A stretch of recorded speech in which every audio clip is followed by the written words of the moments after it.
Can you create and promote a Valentine's Day special at your restaurant in less than 60 seconds? Let's find out. So first you're gonna go to this address right here, which is ChatGPT, and sign up for an account.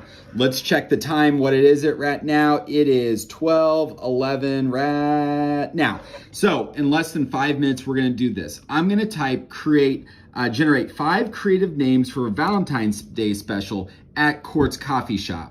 And so right in front of us, it's gonna generate those out. Now that it's given us those, I'm gonna write add more description to the love latte because I wanna see what that's gonna do. And so right here, it's giving me instructions on everything that's gonna be included. I can use this for the website or anything else. Now that I have this, I wanna write 3 Instagram posts with hashtags, including Kansas City specific hashtags. Let's see what it does.